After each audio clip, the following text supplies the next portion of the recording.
Selamat datang di ibadah online MDC Samarinda. Sebelum mengikuti ibadah online ini, perlu diperhatikan hal-hal berikut ini, yaitu ikutilah dengan sungguh tanpa melakukan pekerjaan lainnya. Jadi kita fokus dengan ibadah kita. Meskipun kita mengadakan ibadah online di rumah kita masing-masing, percayalah, urapan dan jamahan Tuhan tetap nyata dalam hidup kita. Mari segera saja kita ikuti bersama ibadah online MDC Samarinda. Selamat menikmati ibadah. Selamat pagi gereja Tuhan. Mari bersama-sama kita meninggikan Tuhan. Mari kita memuji Dia, sebab Dia Allah yang besar, Allah yang layak untuk disembah, layak untuk ditinggikan.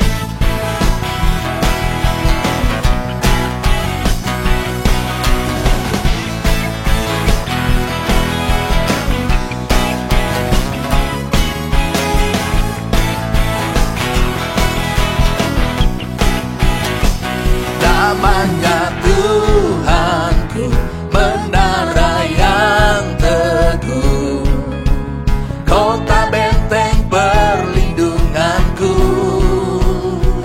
Allah yang perkasa, Dia Bapa yang kekal, gunung batu keselamatanku. Engkau yang termulia di bumi, di surga, termasyur, perkasa selamanya. Engkau yang berkuasa di dalam segala hal, ada kuasa dalam nama Yesusku.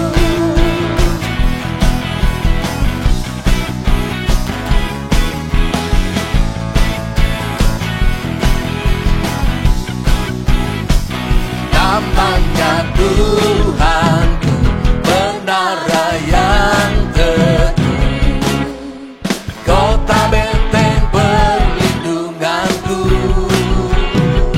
Allah yang perkasa, Dia Bapa yang kekal, gunung batu keselamatanku. Engkau yang termulia di bumi, di surga, termasyur, perkasa selamanya.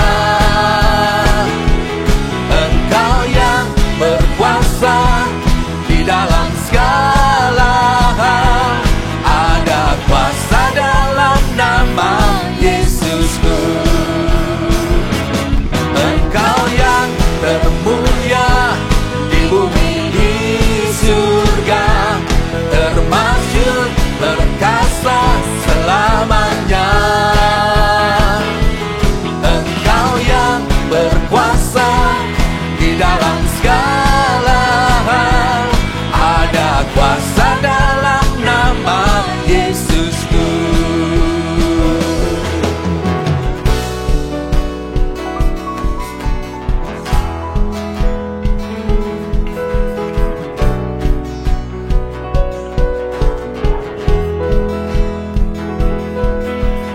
Nama di atas segala nama,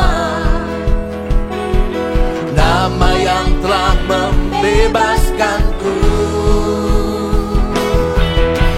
Segala kuasa tunduk pada nama itu, Yesus Tuhan segala Tuhan.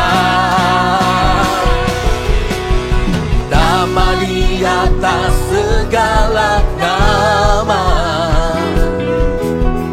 nama yang telah membebaskanku. Segala kuasa tunduk pada nama itu, Yesus Raja segala raja. Engkau yang termulia, Engkau yang termulia di bumi, di surga, termasyur, perkasa selamanya. Engkau yang berkuasa di dalam segala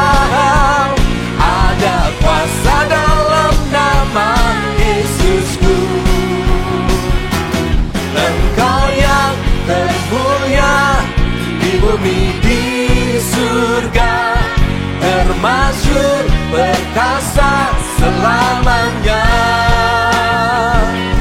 Engkau yang berkuasa di dalam segala hal. Ada kuasa dalam nama Yesusku. Ada kuasa dalam nama Yesusku.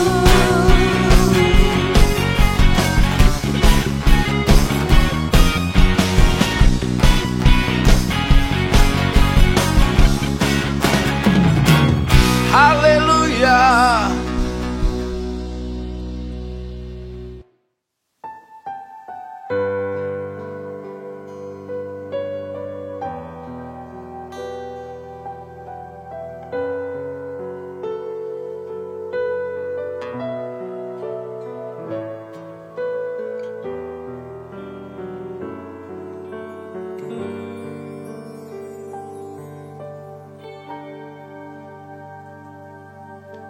Sungguh besar setiamu, Kau nyatakan bagiku. Kau Bapa yang selalu mengerti isi hatiku. Kemuliaan-Mu Kau janjikan, aku tetap percaya. Ku percaya janji-Mu ajaib terukir dalam kehidupanku. Ku berserah di dalam kekuatan-Mu, ku percaya.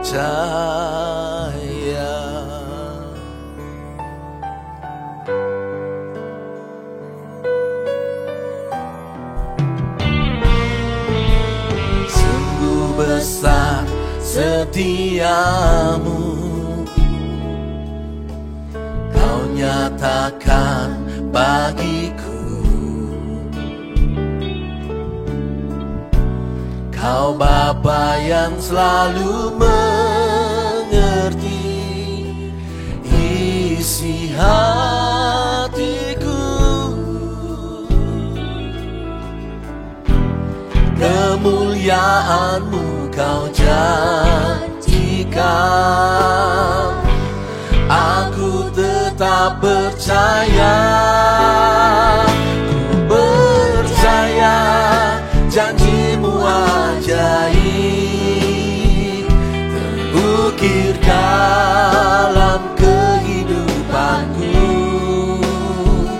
Ku berserah di dalam kekuatan-Mu, hanya Kau segalanya bagiku.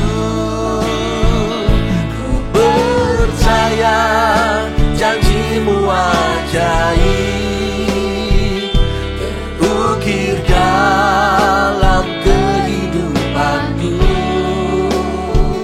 Ku berserah di dalam kekuatan-Mu, ku percaya.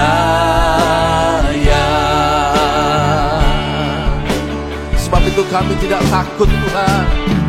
Tak akan ku takut, tak akan ku gentar. Kaulah imanku, Kaulah Tuhanku. Tak akan ku ragukan kebaikan-Mu di hidupku.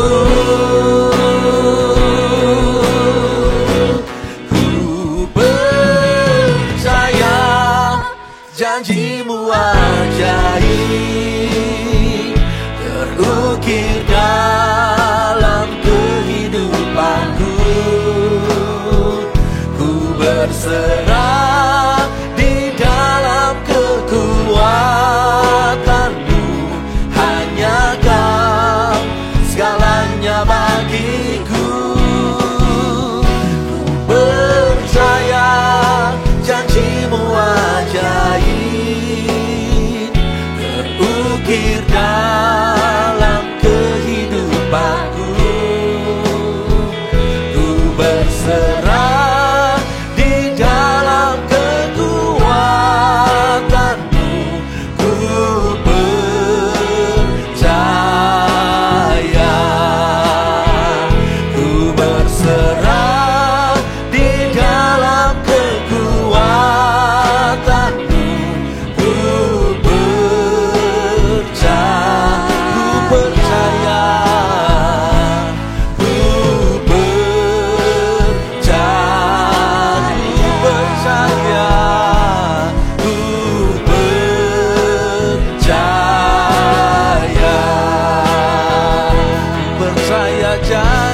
percaya janjimu ajaib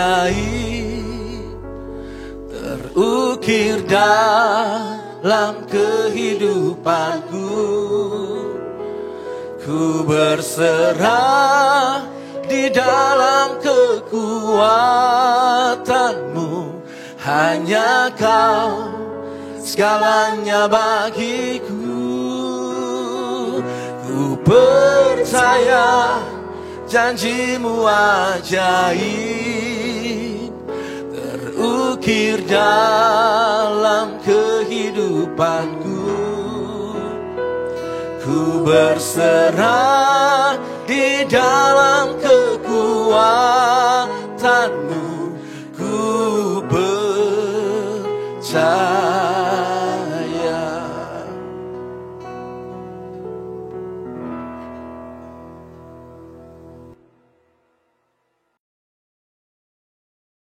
Pada bulan yang lalu, bulan Juni, ada satu tragedi, satu peristiwa yang memprihatinkan, yaitu ada sepasang laki dan perempuan melakukan acara pernikahan.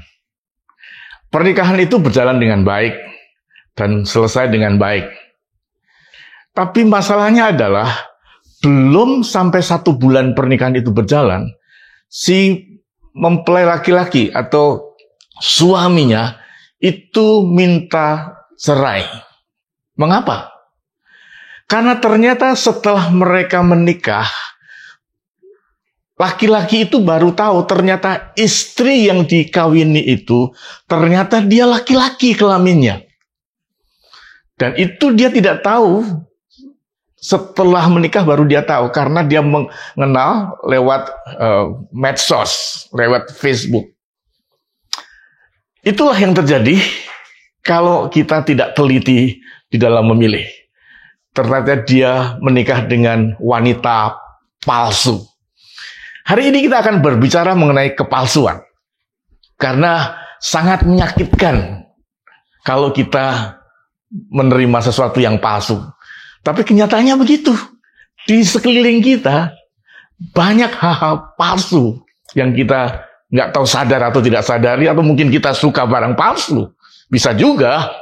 Tetapi saya ingin ungkapkan, kepalsuan itu menyakitkan. Dan Tuhan sendiri juga tidak mengendaki iman yang palsu. Contoh kepalsuan. Produk. Tentu kita tahu, ada tas-tas yang bermerek yang dipalsukan. Jadi merek-merek yang bagus-bagus dipalsukan. Sepatu mereknya dipalsukan. Baju dipalsukan. Belum lagi kita juga melihat ada tubuh manusia yang palsu, rambut palsu, hidung palsu. Itu kenyataan. Bahkan sampai ada orang yang memakai kuku palsu supaya cantik. Dan di dunia medsos pun juga ada yang palsu. Kita tentu tahu ada akun palsu, ada berita palsu, hoax, palsu. Udah, satu lagi yang menarik. Kalau saudara diundang dalam satu acara pernikahan, pesta resepsi pernikahan, salah satu adegan yang tidak pernah tidak ada, selalu ada adalah acara pemotongan kue pernikahan. Itu yang ditunggu-tunggu.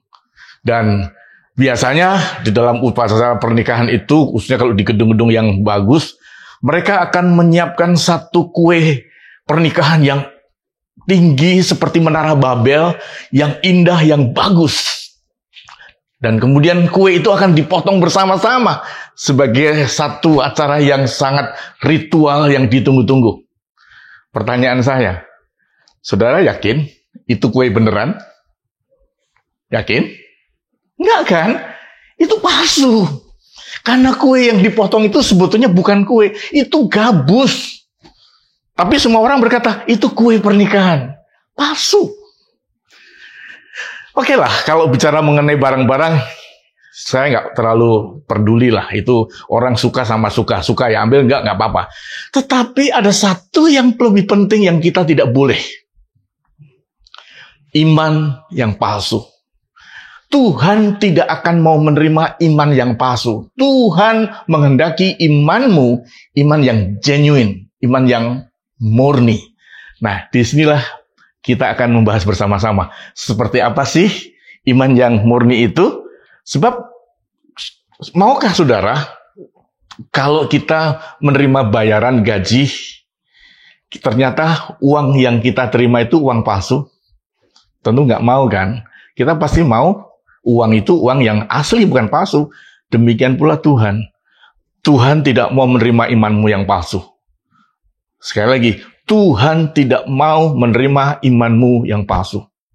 Tuhan mau iman yang sejati, iman yang murni. Oleh sebab itu, mari kita bersama-sama lihat. Kita baca terlebih dahulu kitab Yakobus pasal 2 ayat 14 sampai dengan ayat 20. Firman Tuhan berbunyi sebagai berikut. Apakah gunanya, saudara-saudaraku, jika seorang mengatakan bahwa ia mempunyai iman, padahal ia tidak mempunyai perbuatan? Dapatkah iman itu menyelamatkan dia? Jika seorang saudara atau saudari tidak mempunyai pakaian dan kekurangan makan sehari-hari, dan seorang dari antara kamu berkata, "Selamat jalan, kenakanlah kain panas, dan makanlah sampai kenyang," tapi ia tidak memberikan kepadanya apa yang perlu bagi tubuhnya, apakah gunanya itu? Demikian juga hanya dengan iman. Jika iman itu tidak disertai perbuatan, maka iman itu pada hakikatnya adalah mati. Tetapi mungkin ada orang berkata, padamu ada iman dan padaku ada perbuatan. Aku akan menjawab dia, tunjukkanlah kepadaku imanmu itu tanpa perbuatan, dan aku akan menunjukkan kepadamu imanku dari perbuatan-perbuatanku. Engkau percaya bahwa hanya ada satu Allah saja, itu baik. Tetapi setan-setan pun juga percaya akan hal itu, dan mereka gemetar. Hati manusia yang bebal, maukah engkau mengakui sekarang bahwa iman tanpa perbuatan adalah iman yang kosong? Mari kita berdoa. Bapa di sorga, dengan kerendahan hati kami datang kepadamu. Kami haus dan rindu akan kebenaran firman-Mu ya Tuhan. Seperti tanah yang gersang merindukan siraman air. Sebab hanya melalui firman-Mu ya Tuhan yang memberikan kami pengayoman, ketenangan, dan kebahagiaan. Berfirmanlah Tuhan, kami siap untuk mendengar dan melakukannya. Terima kasih Bapa, di dalam nama Tuhan Yesus Kristus kami berdoa. Amin.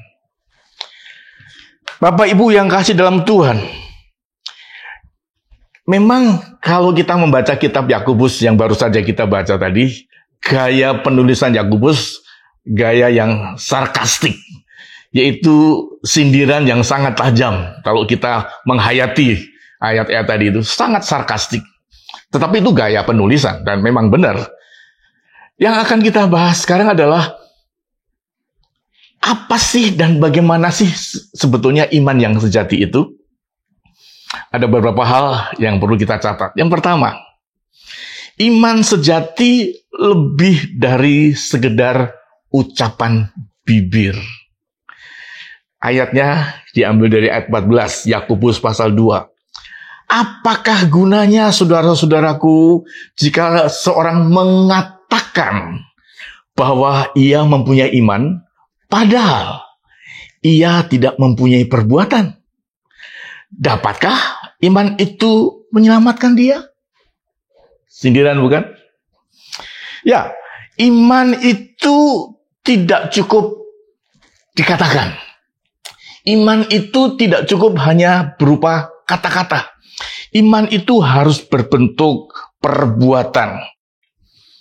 Karena kalau berbicara mengenai hafalan, orang bisa saja menghafal. Apalagi kalau orang yang memorinya bagus, orang bisa menghafal berapa ayat pun.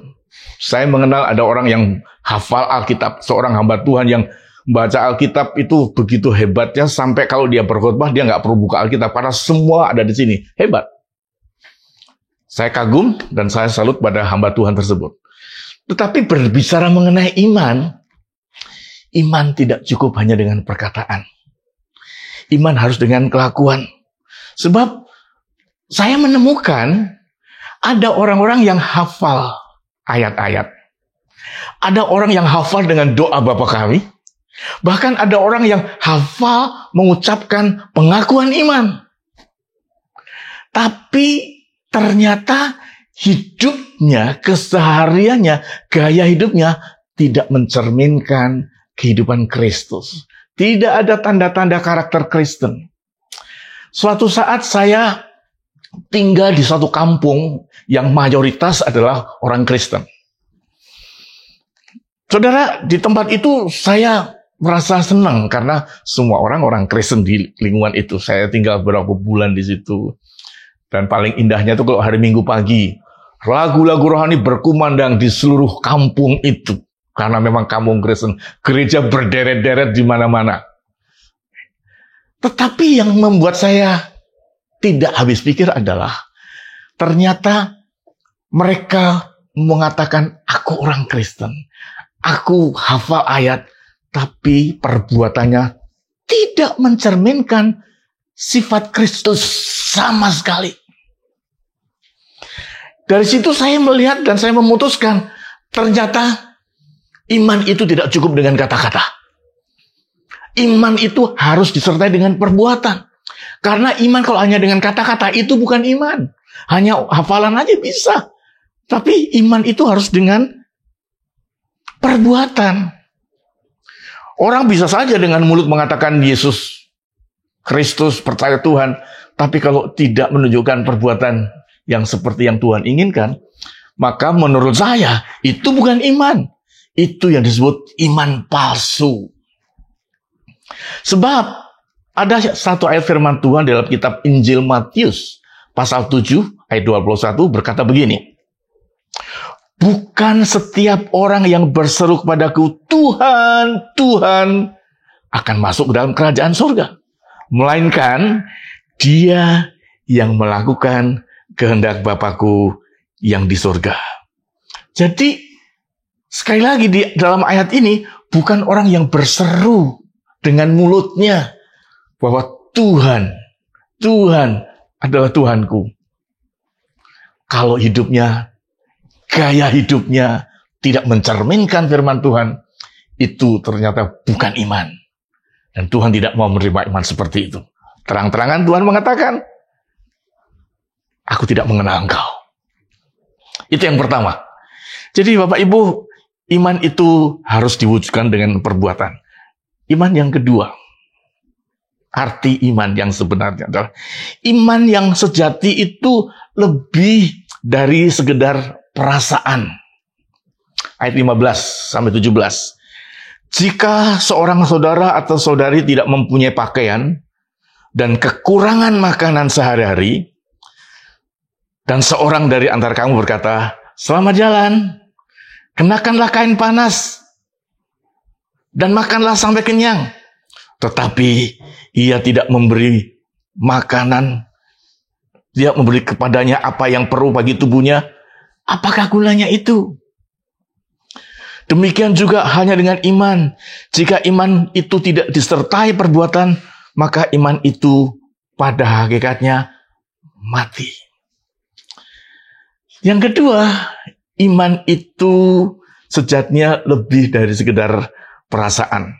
Ayat ini berkata begini, kalau saudara bertemu dengan seorang yang tidak punya pakaian, tidak punya makanan sehari-hari, atau lebih tepat dikatakan orang lagi susah, atau orang miskin, dan ketika saudara bertemu dengan dia mengatakan, oh kamu nggak punya makanan ya, kamu kedinginan ya, ya udah, aku doain deh supaya kamu kenyang, bye. Tapi dia tidak memberi makan, dia nggak kasih uang, dia nggak berikan kehangatan, maka iman seperti itu hanya iman perasaan. Sebab orang seperti ini kan ikut merasakan, oh kasihan ya dia lapar, cepat makan ya. Kelihatan merdu kan? Orang ini hanya mengandalkan simpati saja. Dia bersimpati, makanya dia bisa berkati, kamu makan dong. Kira-kira begitu. Kamu pakai baju dong. Aku bersimpati loh dengan keadaanmu. Tetap semangat ya. Jangan menyerah. Itu hanya simpati. Dan menurut firman Tuhan, itu bukan iman. Kalau iman yang sesungguhnya, iman yang sejati, begitu kita ketemu orang susah, orang lapar, kasih dia makan. Orang yang kelaparan itu nggak butuh doa, dia butuh makan. Bagus sih mendoakan dia, tapi yang dibutuhkan itu makan. Menurut Alkitab, iman yang benar, kalau kita bertemu dengan orang yang kelaparan, kasih dia makan. Tapi seringkali kita begitu kelihatan manis ya. Aku doakan kamu deh. Aku turut bersimpati. Itu yang kedua. Iman itu lebih dari sekedar perasaan. Yang ketiga, apa iman yang sejati? Iman yang sejati adalah iman lebih dari sekedar pengetahuan dan perdebatan.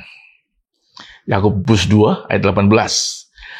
Tetapi mungkin ada seorang berkata, padamu ada iman dan padaku ada perbuatan. Aku akan menjawab dia, tunjukkanlah kepadaku iman itu tanpa perbuatan, dan aku akan menunjukkan kepadamu imanku dari perbuatanku.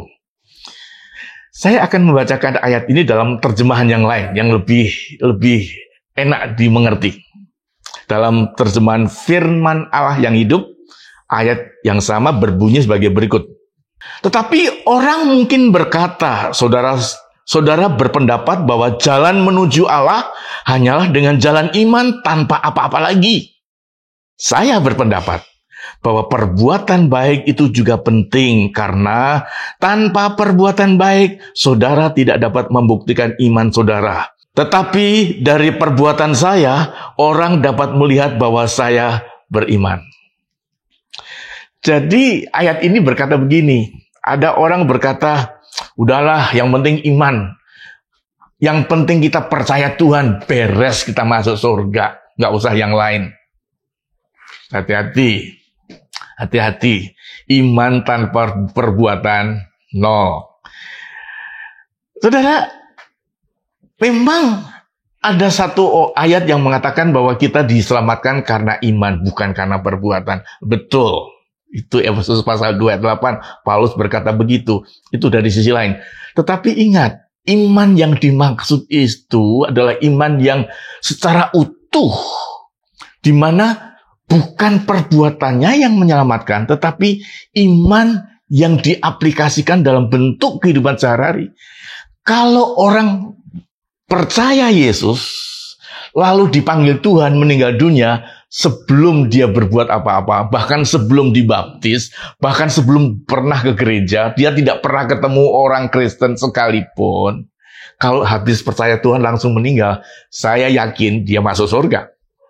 Memang orang diselamatkan hanya karena anugerah. Tetapi, kalau setelah dia bertobat, setelah percaya Yesus, dia masih hidup, dia harus membuktikan imannya.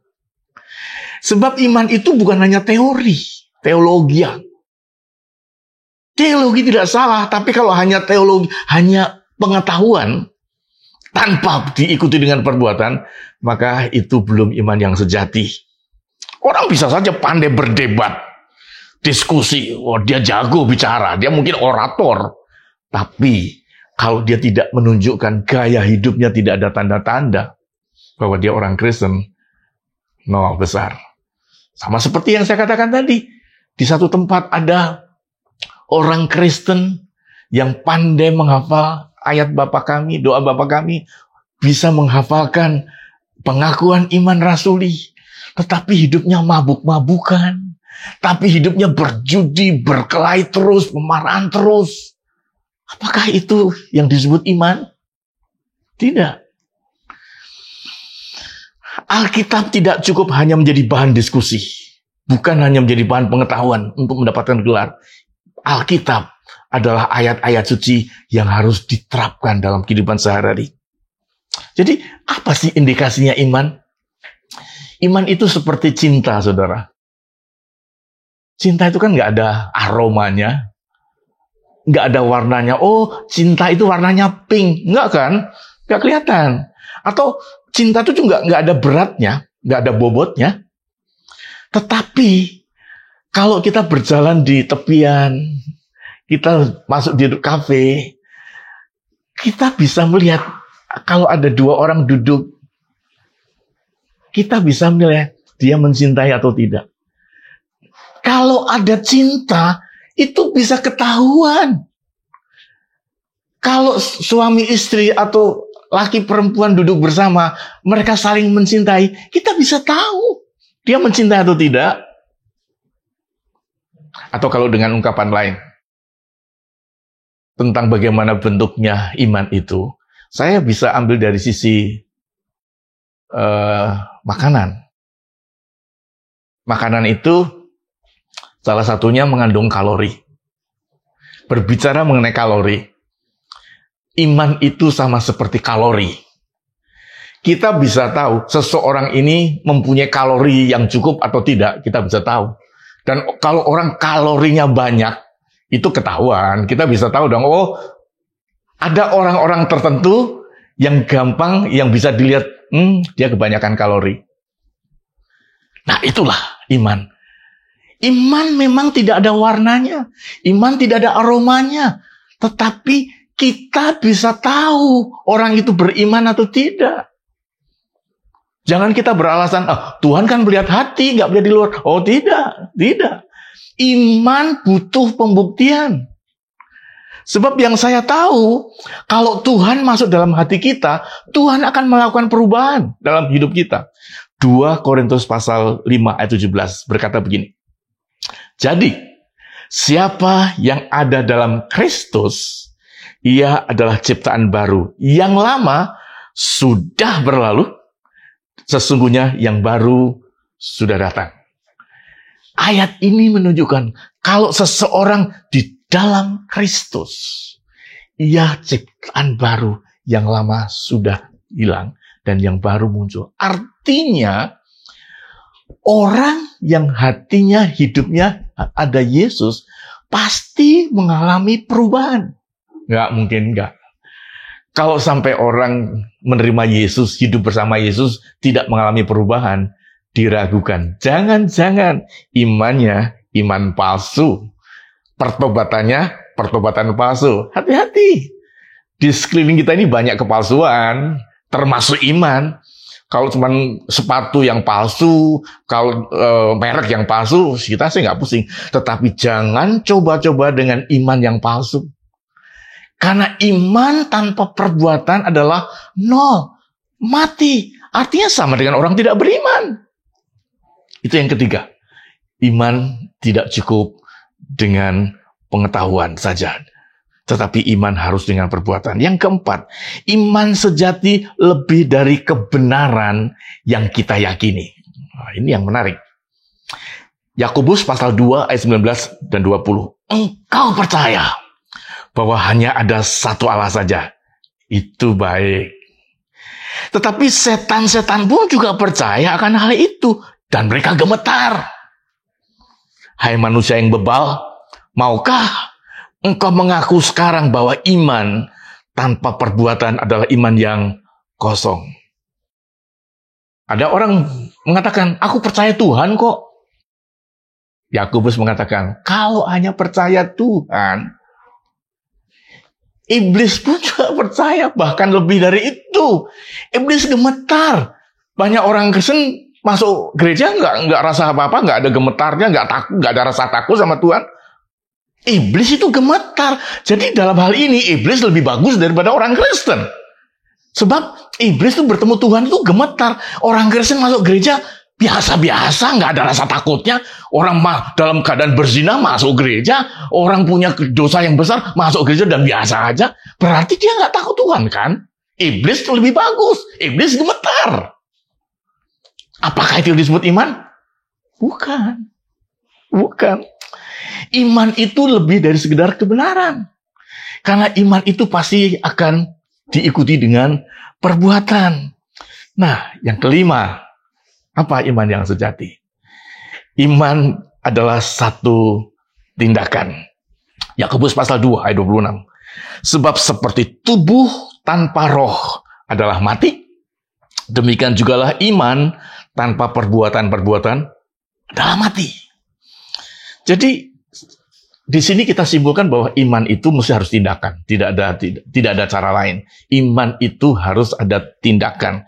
Iman itu bersikap aktif, bukan pasif.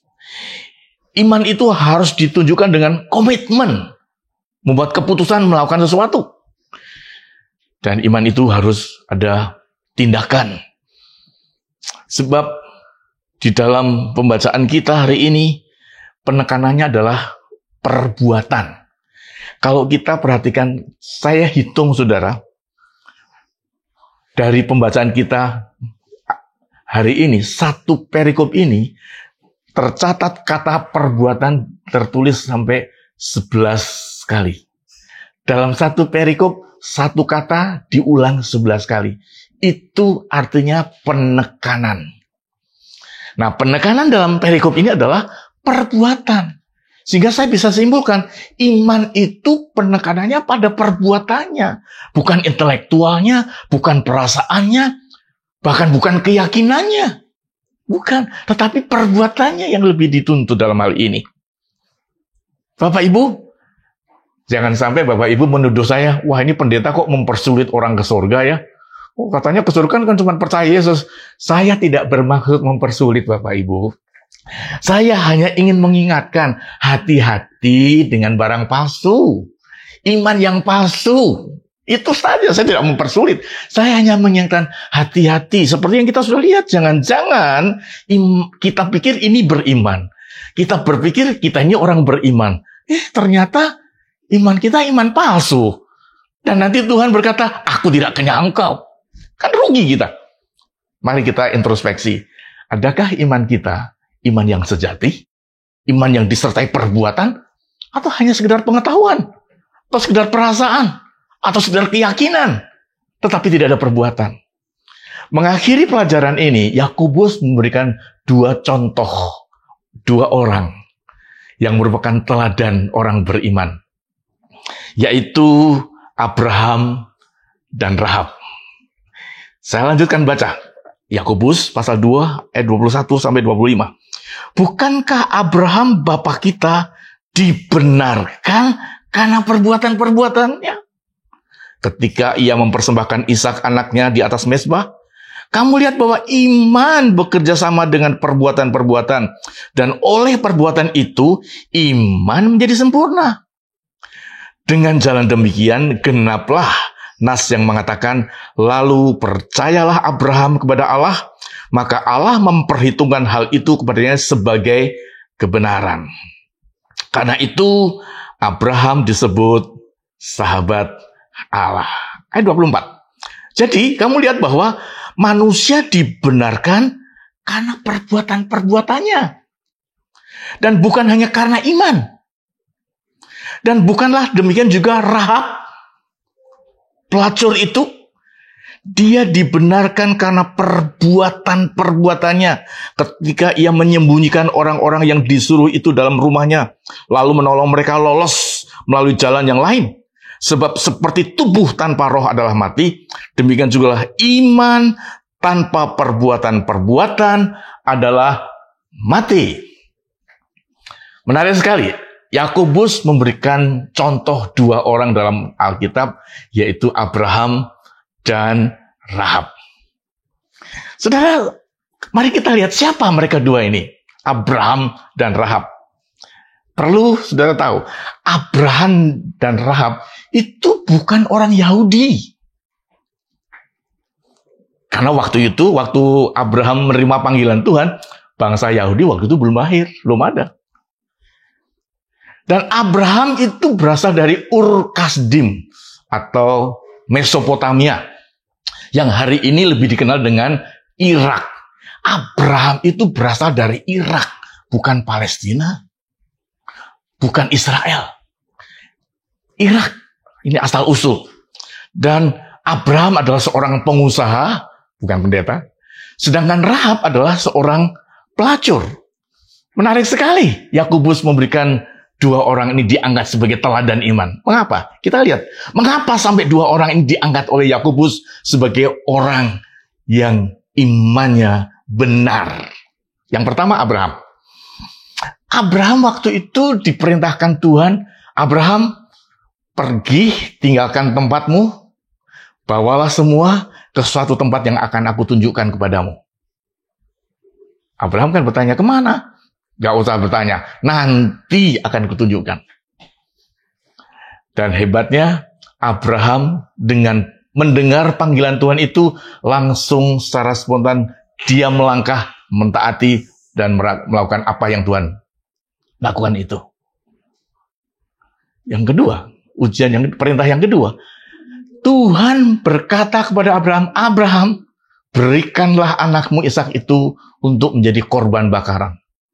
Bagaimana sikap Abraham? Secara manusia tentunya kalau dipikir-pikir, wah, menyerahkan manusia untuk dibakar itu kan berat. Tapi Abraham memberikan itu. Itu artinya taatan. Tapi itu yang membuat Abraham menjadi teladan. Karena dia bertindak. Dia taat. Bukan hanya di pengetahuan, bukannya emosi. Tapi dia melangkah. Langkahnya itu, ketaatannya itulah yang membuat Tuhan menjadikan dia sahabat Allah. Kesimpulannya, Abraham, bapak orang beriman, karena ketaatannya. Sebab itu, ayat 23, dengan jalan demikian genaplah nas yang mengatakan, lalu percayalah Abraham kepada Allah, maka Allah memperhitungkan hal itu kepadanya sebagai kebenaran. Karena itu Abraham disebut sahabat Allah. Itu yang pertama, contoh pertama, Abraham. Abraham orang beriman karena ketaatannya. Yang kedua, Rahab. Bagaimana dengan Rahab? Rahab itu dalam hidupnya mengambil resiko karena dia melindungi, menyembunyikan orang utusan Tuhan. Atau lebih tepatnya mata-mata Israel yang diutus untuk mengintai darah Yeriko. Tuhan menghargai Rahab dan disebut orang beriman karena hanya sederhana. Dia menghargai, melindungi, dan memberikan rasa aman kepada utusan Tuhan. Padahal dia pelacur. Tetapi tindakannya itu diperhitungkan Tuhan sebagai tindakan iman. Sehingga dia mendapatkan kehormatan sebagai salah satu nenek moyang Yesus Kristus yang melahirkan Mesias. Kalau Bapak Ibu membaca silsilah Tuhan Yesus, kitab Injil Matius pasal 1, di situ adalah silsilah nenek moyang Tuhan Yesus. Di dalam silsilah Tuhan Yesus ada 4 wanita yang muncul. Salah satu dari 4 wanita yang merupakan nenek moyang Yesus adalah Rahab, yang adalah pelacur. Kok bisa dia sebagai orang yang hidup dalam iman? Yaitu tadi, kenapa? Rahasianya sederhana. Dia melangkah. Dia berbuat apa yang diinginkan Tuhan. Kesimpulannya adalah, apapun latar belakang saudara, Rahab latar belakangnya pelacur. Tapi karena dia mau mengasihi Tuhan, dia membela umat Tuhan, maka Tuhan bisa mengubahkan dia. Itulah iman yang benar. Iman itu bukan sekedar ucapan, tapi lebih dari sekedar ucapan. Iman itu bukan sekedar perasaan, dan iman juga bukan sekedar pengetahuan. Bahkan iman juga lebih dari sekedar kebenaran. Iman yaitu tindakan. Iman yang benar adalah iman yang disertai dengan tindakan. Saya menghimbau, mengajak kita sekalian. Saat ini negara kita lagi susah. Bahkan di seluruh dunia lagi susah. Banyak orang-orang yang hidup dalam kesulitan hari ini.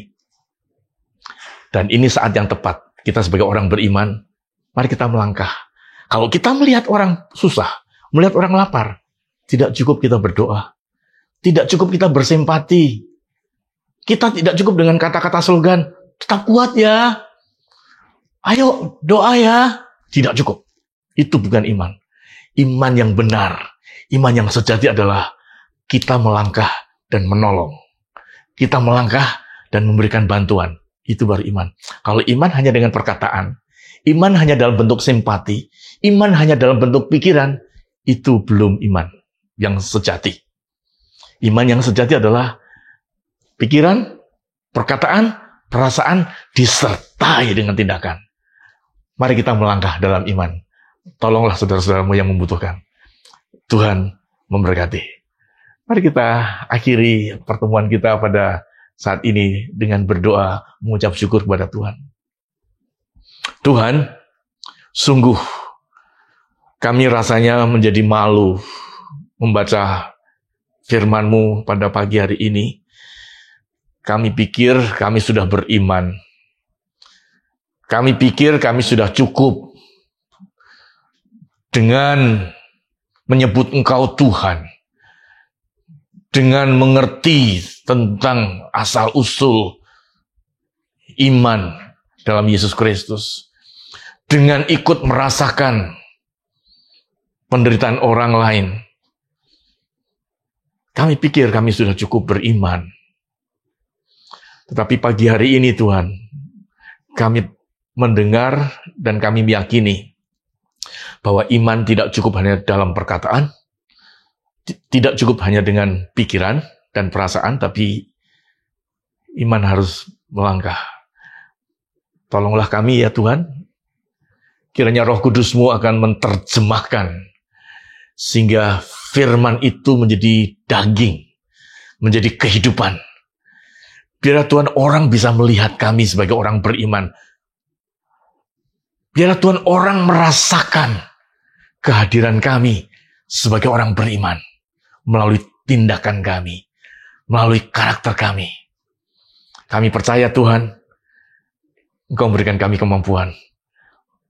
Ubahlah kami, tolonglah kami untuk menjalani kehidupan yang beriman itu, supaya orang-orang yang ada di sekeliling kami merasakan iman yang hidup, iman yang sejati itu, karena kami menolong mereka, karena kami berbuat sesuatu untuk mereka, bukan hanya dengan kata-kata, tapi dengan tindakan.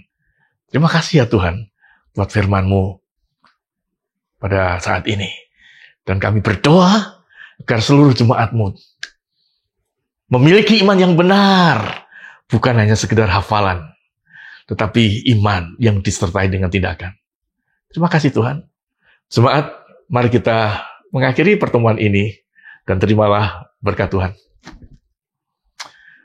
Berkat Allah Abraham, Ishak dan Yakub menyertai-Mu, dan kiranya damai sejahtera dari Tuhan Yesus Kristus akan memberikan kita sukacita yang penuh dan teristimewa lagi. Kekuatan dari Roh Kudus akan mengubah hidupmu. Jadi engkau menjadi manusia baru. Manusia yang menjadi teladan, manusia yang memberikan dampak bagi dunia yang membutuhkan hari ini. Terpujilah Kristus sampai selama-lamanya. Di dalam nama Tuhan Yesus Kristus, kami berdoa. Amin. Puji Tuhan, Tuhan berkati, dan mari kita tetap semangat menyongsong kedatangan Tuhan dan hidup dalam iman yang benar. God bless you.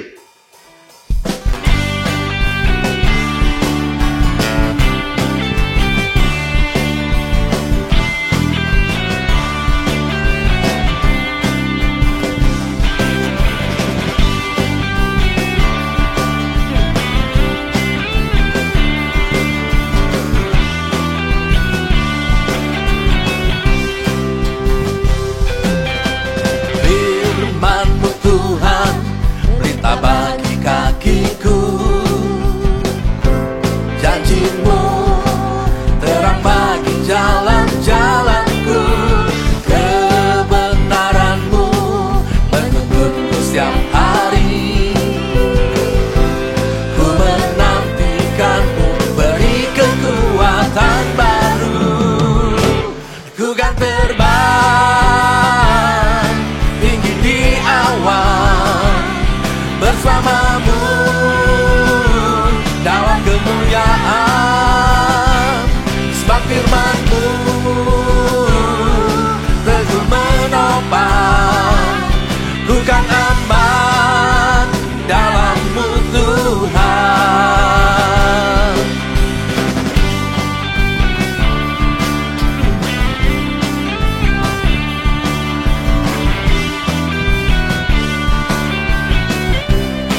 tinggi, berjalan bersamamu.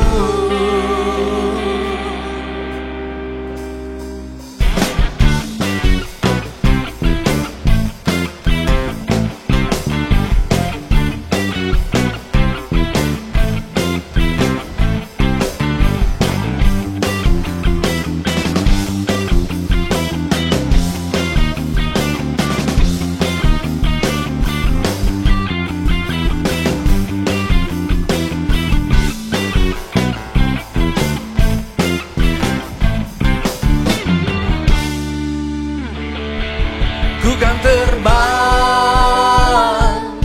tinggi di awan bersamamu dalam kemuliaan, sebab firman-Mu teguh menopang. Ku kan aman dalam-Mu Tuhan. Ku kan terbang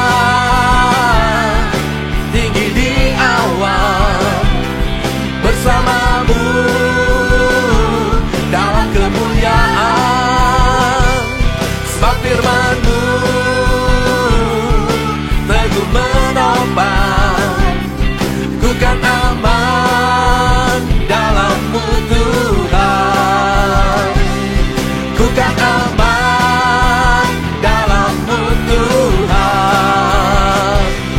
Ku kan aman dalam-Mu Tuhan.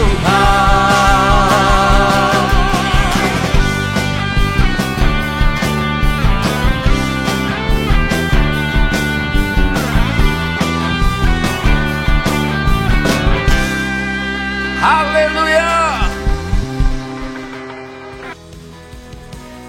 Terima kasih telah mengikuti ibadah kami secara online. Kami berharap Anda terus bertumbuh dalam iman dan kasih kepada Tuhan. Ibadah online tidak menghalangi kita dalam memberikan persembahan dan persepuluhan. Anda dapat mengirimkan persembahan dan persepuluhan ke rekening gereja yang tertera pada layar.